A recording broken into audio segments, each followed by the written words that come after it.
आज बड़ी आपकी पार्टी के चेयरमैन जनाब बैरिस्टर गौहर खान साहब ने बड़ी धुआंधार तकरीर की पार्लियामान के अंदर, यकीनी तौर पर डॉक्टर साहबा ने भी सुनी होगी।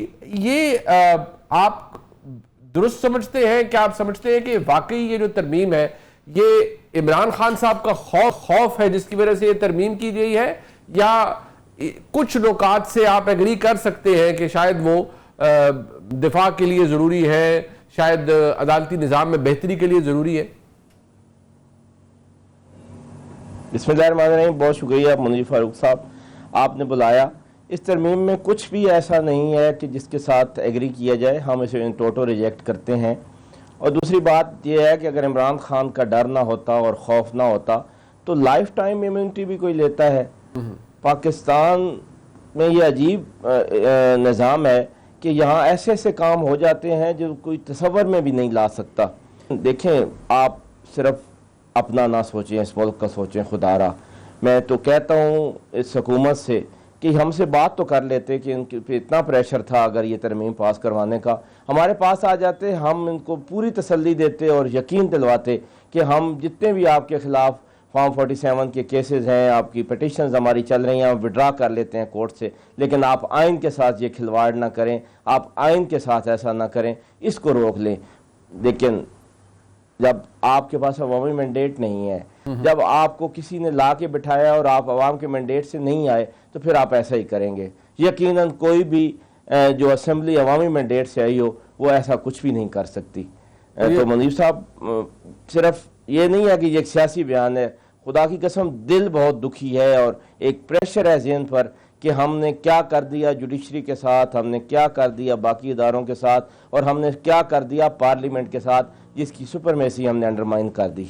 अच्छा, ये डॉक्टर साहब एक सवाल तो अपनी जगह मौजूद है, इस पर मैं चाहूँगा वज़ीर मुमलिकत भी हमारी रहनुमाई करे। ये सवाल बुनियादी तौर पर आता है कि इस पार्लियामान जो जाली है, पाकिस्तान तहरीक इंसाफ के दोस्त कहते हैं, अभी शौकत अवान साहब ने भी कहा, आपके कुलीग भी हैं, कि ये जाली है, मैंडेट क्योंकि जाली है तो फिर जो आइनी तरमीम की गई वो भी जाली है।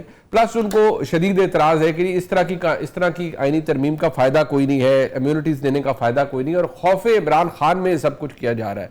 अंडरलाइन पर्पस क्या है इस तरमीम का? क्योंकि अदलिया से भी एतराज़ कर रही है, अपोजिशन तो कर ही रही है। क्या मकसद क्या है? बार बार वो सवाल आपसे ये पूछते हैं कि क्यों इतनी उजरत में कर ली, क्यों तरमीम? अगर हमसे बात कर लेते तो हम शायद बहुत सारी चीजों से विड्रॉ कर जाते आप पर प्रेशर कम करने के लिए। बहुत शुक्रिया मुनीब साहब। देखिए, बात यह है कि आज जो इन्होंने धुआंधार तकरीरें की है ना, they were all fury and no substance. इनके पास कहने के लिए कुछ नहीं है और इनका ऑडियंस एक है जो जेल में बैठा हुआ इनका साहब चेयरमैन है, जिसको जाके इन्होंने सुनाना है कि हम कितना चीखे, कितना बोले, और उसकी इनको शाबाश मिलेगी। इसके अलावा इनके पास कुछ कहने को नहीं है, कोई सब्सटेंस नहीं है, कोई लॉजिक नहीं है जिसके साथ ये कह सके कि हमने कि क्या वजह है कि इनमें जितनी भी शिकें हैं जो कि इस वक्त आई हैं, क्या वजह है कि इनको आप एक एक करके देख लीजिए। अगर हम ये कह रहे हैं कि जो फोर्सेस के हवाले से हैं, तो क्या आपने आज खुद बताया कि आज भी कैडेट कॉलेज पे हमला हुआ, अभी भी ये ऑपरेशंस जारी हैं, आज भी इस्लामाबाद में दहशतगर्दी जैसी लानत आई हुई है, पाकिस्तान में आई हुई है, और इंडिया इसके पीछे है। वो खुद कहते हैं कि हम इसके पीछे, अफगानिस्तान को इस्तेमाल करें, अफगानिस्तान को उन्होंने प्रॉक्सी बनाया हुआ है। तो क्या हमें अपने उन हीरोज को सेलिब्रेट नहीं करना चाहिए? बिल्कुल करना चाहिए। क्या जुडिशियल रिफॉर्म जरूरी नहीं है? बहुत देर से ही कहा जा रहा है कि जुडिशियल रिफॉर्म्स होने चाहिए। जुडिशरी के अंदर कुछ जुडिशियल एक्टिविज्म जो हो रही थी, तो आइन को रीराइट किया जा रहा था, जो एक जमात को लेकर पिछले दिनों में इतना ज्यादा उसके लिए आओ भगत हो रही थी, ये सारी चीजें इस तरफ आ रही थी कि कुछ जुडिशियल रिफॉर्म्स चाहिए। प्लस अवाम जिस तरीके से रुल रहे होते हैं, कई कई साल उनके मुकदमे जो हैं वो नहीं सुने जाते, उनके फैसले नहीं आते, कई जनरेशंस गुजर जाती हैं, उसके लिए जुडिशियल रिफॉर्म्स भी जरूरी थे। तो ये सारी चीजें जो लॉजिकल है, जरूरत है, ये जरूरत थी।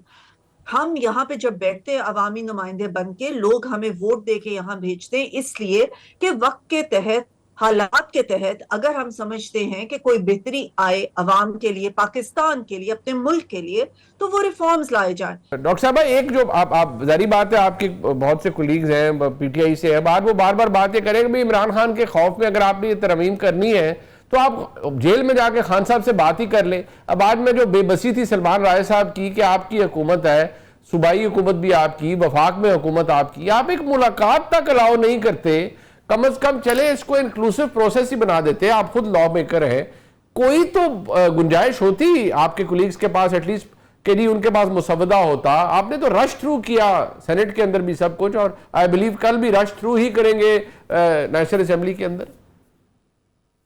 नहीं, आज सारा दिन इनको बोलने का मौका दिया गया, उससे पहले भी सेनेट में भी सारा दिन तकारीर का मौका दिया गया, बोलने का मौका दिया गया। जहां तक आप कह रहे हैं कि इनको इंक्लूड करें, ये किसी चीज में आज तक इंक्लूड इन्होंने अपने आप को किया है?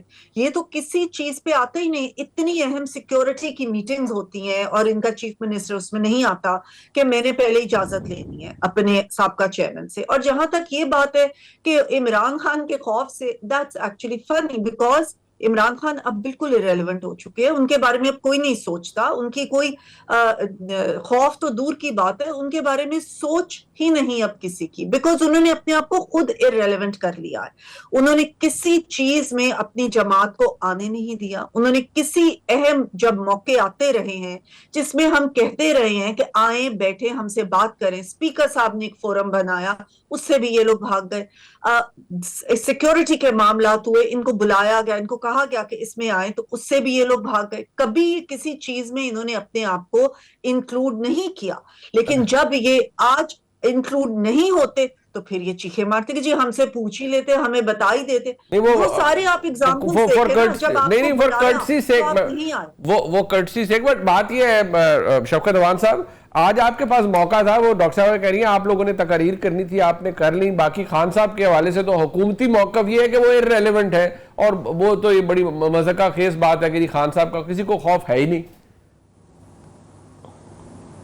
मुनीर साहब, इस वक्त अगर पाकिस्तान में कोई बंदा रेलेवेंट है तो वो इमरान खान है, जिसके पीछे 90% लोग खड़े हों। इन सियासी यतीमों को क्या पता कि इरेलीवेंसी क्या होती है और रेलेवेंट क्या होता है। अगर लोग खड़े हैं तो इमरान खान के पीछे खड़े हैं, लोग खड़े हैं तो इमरान खान के नज़रिए के पीछे खड़े हैं, लोग खड़े हैं तो इमरान खान की सोच के पीछे खड़े हैं। इनको तो खुदा की कसम इनका कौंसलर नामुंतखब हो, ये आज कहीं इंतखाबात फेयर एंड फ्री इलेक्शन करवा लें और इनका कौंसलर नामुंतखब हो, लाहौर से एक कौंसलर मुझे बनवा के ये दिखा दें अपना। इनकी इतनी औकात नहीं रह गई। जिस जमात का अपना लीडर एक जेल में बैठी हुई औरत से 50,000 से हार जाए और वो फिर कहें कि फलान इर्रेलेवेंट हो गया है, और भाई इर्रेलेवेंट नवाज शरीफ हो गया है, इर्रेलेवेंट मुस्लिम लीग नून हो गई है, जो आवाम में अपनी बिल्कुल पोजीशन खो बैठी है। और ये तरमीम क्यों कर रहे हैं? इनको पता है आवाम ने हमें अब वोट नहीं देना, हम जैसे तैसे अपना टाइम गुजारना है, ये गुजारें। और उस टाइम गुजारने के लिए अपने आकाओं की ये सारी बातें मानने को तैयार हैं और माने जा रहे हैं। अगर ये सियासी जमात होते या इनको कोई पाकिस्तानियों का ख्याल होता तो ये ज़रूर करते। और ये जो कॉन्स्टिट्यूशनल कोर्ट की बात कर रहे हैं मुनीर साहब, 161 केसेस पेंडिंग है सुप्रीम कोर्ट ऑफ पाकिस्तान में, ओनली जो कॉन्स्टिट्यूशनल मैटर हैं उसके लिए ये कोर्ट बना रहे हैं, और 62,000 केसेस हैं बाकी